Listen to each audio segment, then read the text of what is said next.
All right, man, peace. Brothers, one of the aspects of sports that I think most magnetizes people, meaning draws them to sports, are the hypothetical conversations, the debates about which team would beat which team from different eras.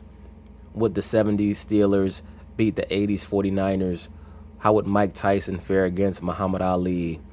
Would the 1990s New York Yankees beat the Big Red Machine?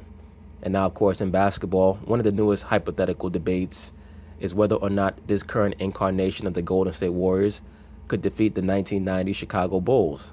I've already done a video about this topic, but I decided to do another one because one of the analysts decided to take their argument to the next level and assert that this modern incarnation of the Warriors would in fact sweep the 1990 Chicago Bulls. So, of course, they're going to talk about it, and I'm going to chime in. Well, the Warriors made it clear this offseason that winning 3 championships in 4 years wasn't enough. They did that by adding All-NBA center DeMarcus Cousins to the roster.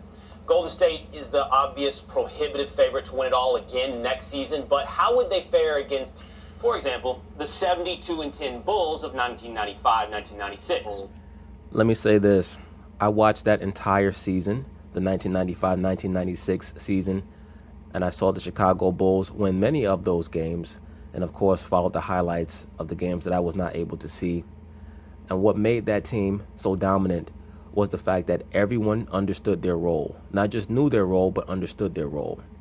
Meaning there was no resentment. There were no players fighting for playing time. There wasn't any bench warmers who thought that they should be starting.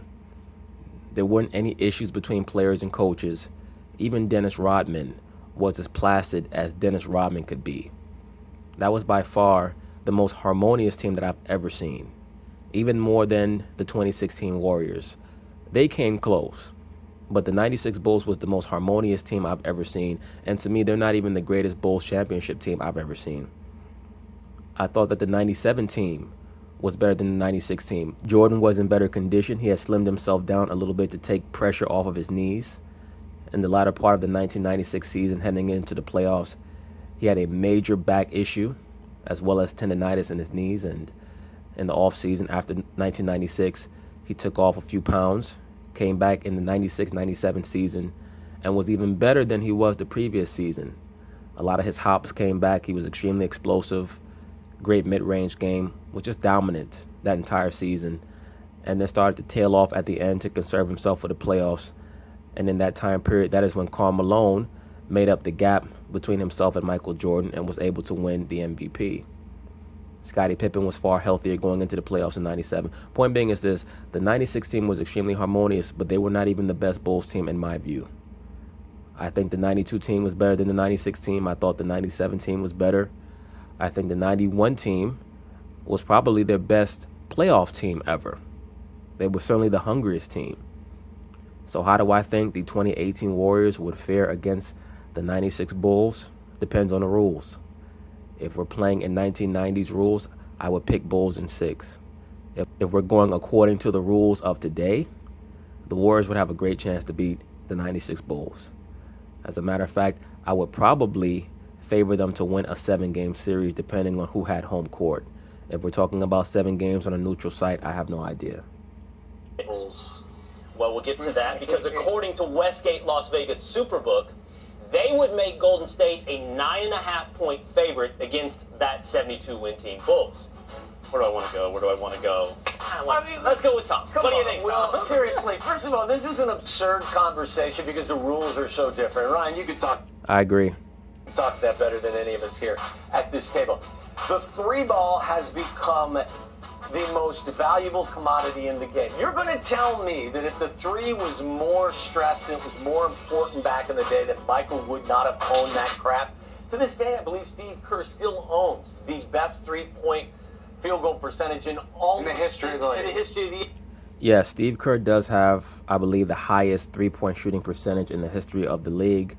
But let's also bear in mind that for 3 seasons, the 3-point line was moved in from the 94-95 season to the 96-97 season. The NBA actually moved the line in a little bit. I will say this, in 1996 when the Bulls played the Seattle Supersonics, I think that Supersonics team is the closest approximation to this modern Golden State Warriors team. great guard play, long-range shooting. They love to run. And their defense was par excellence, that 96 Seattle Supersonics team. I think that would be the team that you would use to try to gauge how that 90s Bulls team would fare against this modern Golden State Warriors team. Of course, the Bulls had never faced a player like a Kevin Durant. I would have loved to have seen Scottie try to guard Kevin Durant. There would have been some epic matchups in that series, especially the Dennis Rodman versus Draymond Green matchup. To the NBA. And what, he was taking 5 a game? What if the 3 was more a part of the repertoire of the team back then? Defensively, you were allowed to do things differently back then. Again, as I said, I start this conversation by saying it is a ridiculous conversation because the rules are different. But if you're going to put Michael Jordan on a team and make him a 9.5-point underdog, shame on all of you. Shame. Yeah, I think that Vegas is doing that more for effect. I think that they know that there's no way that the Warriors should be favored by 10 points over that 96 Bulls team. Not just because you bring in Boogie Cousins. Shame on Vegas. Shame on you. Right. I'm getting value. Shame on you because you're from Chicago. Well, You're not going to agree. What do we always talk about when we gamble? We want value. Yeah. You're giving me Michael and 9.5 done. You're giving me 9.5 points with the greatest of all time. Here's the thing, Will. We talk all the time about when we compare eras.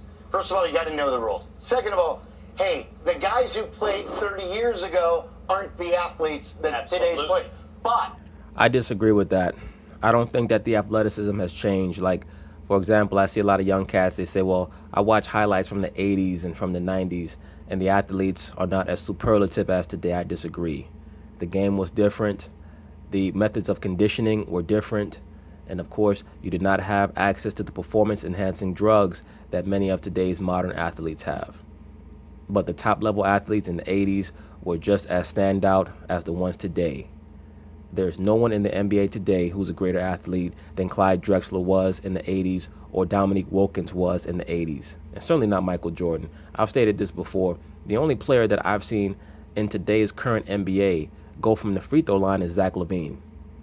I've seen no other player really even attempted to go actually from the free throw line.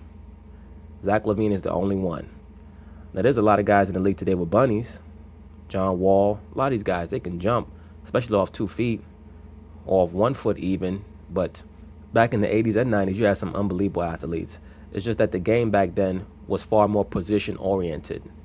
The game today looks faster because even your 5-man is basically a 4-man or a 3-man, or would be a 3 or 4-man back in the 90s or 80s. They've taken a lot of the bigger, clunkier 5 men, guys like Alan Ogg and Greg Kite. Players from that era would not have been allowed to play in today's game unless they had developed their outside shot. But this Bulls team, they are. Dennis, well, look at this. Michael Jordan, look at Michael Jordan, Scottie Pippen, and Dennis Rodman as an athletic standpoint. Tony Kukoc, perfectly. I'm talking about running, jumping, strength here. All right, and then you've talked a lot about positionless basketball. I am lining up a team where Rodman's my center, Tony Kukoc is my perfect stretch 4. Absolutely. That 96 and that 97 Bulls team, they had the greatest small lineup of all time. Their death lineup with Ron Harper, Michael Jordan, Scottie Pippen, Rodman, and Tony Kukoc, I would give them a slight edge over Steph Curry, Klay Thompson, Durant, Draymond Green, and Iguodala. It's close, but I would give the Bulls a slight edge. Perfect stretch 4. He can handle the basketball. Scottie can handle the basketball. Michael can handle the basketball. Scottie can defend Steph. Scottie can defend Kevin Durant. And nobody's stopping Michael. Nobody. You got positionless, but you got versatility. And I understand you guys grew up watching your basketball in black and white and hand checking and in small shorts and all this. And ain't wrong with that. Okay? You've never put on the John Stockton really tight basketball shorts and gone out there and done your thing? Ryan Hollins has definitely put on them tight-ass shorts because he was barely making the team. So they didn't even have shorts that were his size. He had to get his shorts out of the hamper. There's a problem because you're living in the past. And you named 3 athletes. Are you kidding me? You think you're going to stop the Golden State Warriors? I don't care if Michael could hand check. They get swept by the Warriors. You got to... This dude said they get swept. I told you guys Ryan Hollins is trying to make a series of hyperbolic comments so that he can get clicks and views and he can make a splash on social media making an ass of himself on TV.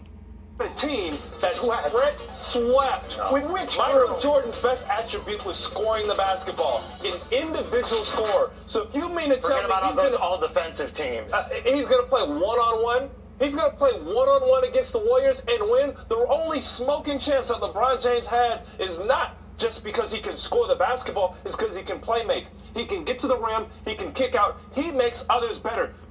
The Bulls actually would play the Warriors very similar to how the Rockets played the Warriors, except even more physical with a higher basketball IQ. That's how they would play them. You tell me who Michael made better. John, you think he's Michael Jordan made everyone better. He made the city better.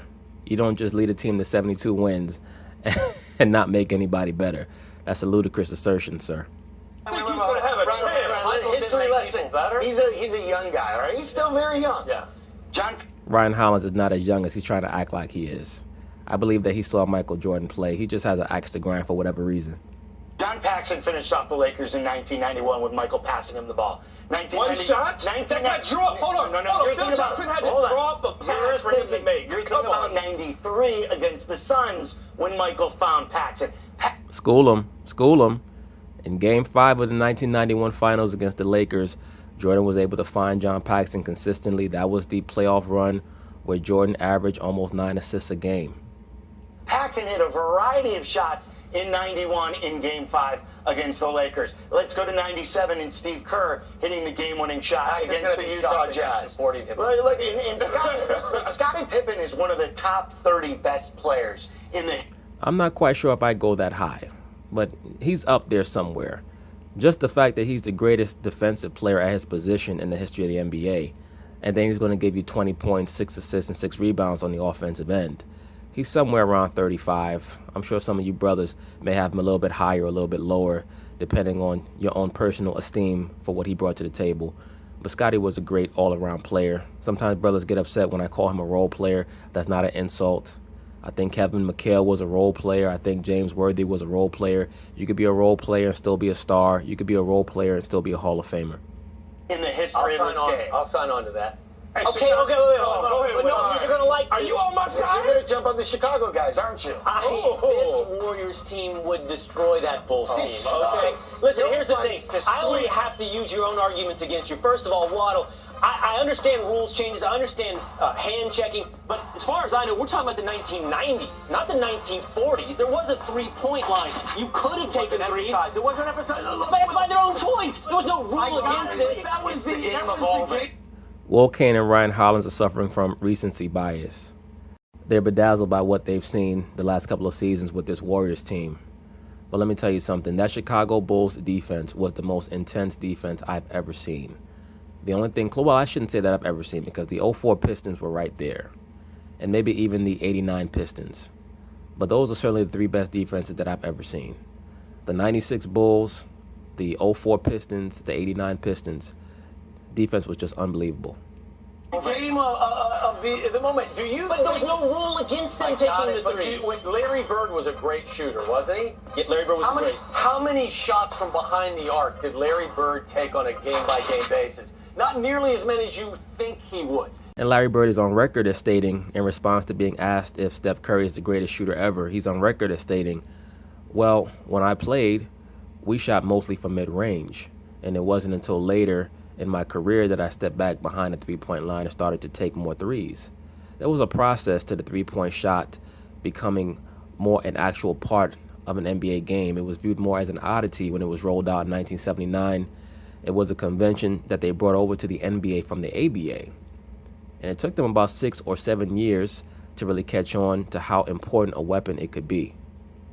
The game has evolved. The game has changed. And if, in fact, the three was stressed more then than it is now, then what? You would have seen. Then what? Then your argument is Tony Kukoc? You would have. You literally came out here and said Tony Kukoc. You would have.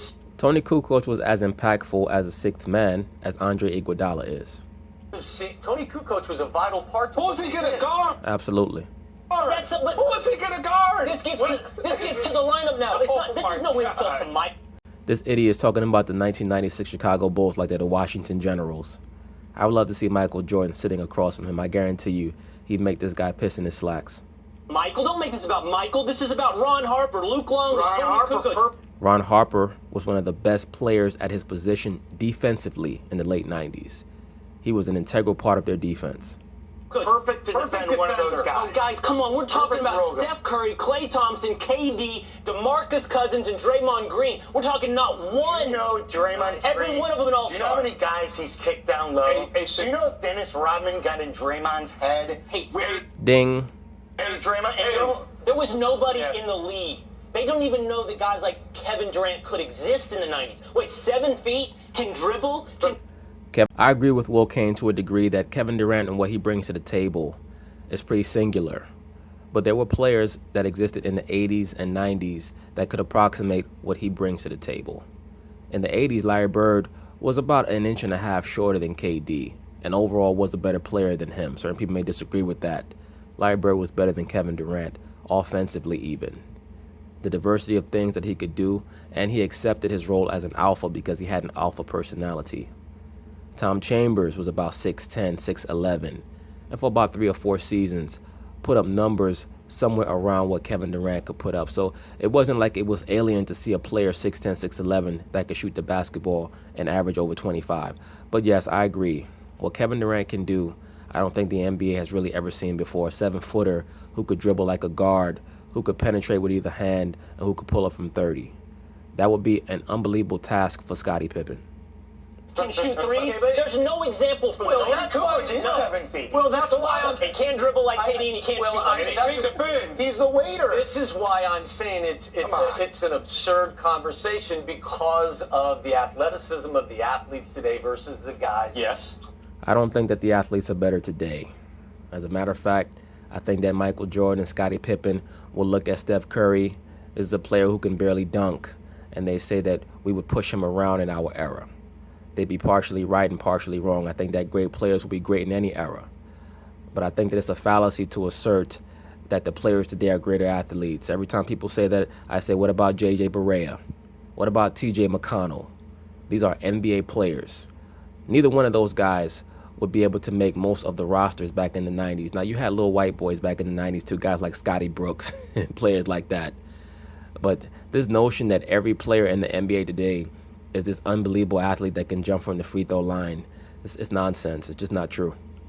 25 years ago, I could take a bad NFL team today that could probably beat an elite team from 25 years ago. No, sir. Now, this guy's getting just as ridiculous. So basically what you're saying is that the Cleveland Browns of today, you could take them back 25 years ago and beat the Dallas Cowboys with Michael Irvin, Emmitt Smith, and Troy Aikman. No, sir, I don't think so. Well, I mean, that's just the natural progression. If I'm here. These people sit on these sports debate shows, and they act like 25 years ago in the NFL they were wearing leather helmets. And in the NBA 25 years ago, they were wearing canvas sneakers and and Daisy Duke shorts. Like, come on. Hearing this right, you agree that your Bulls wouldn't have a chance? No. That's what you just said. You just said a bad NFL team could be taking the 9.5. I'm taking the 9.5. You're getting swept. Let's be honest about one thing. Those 9.5 are important to you, right?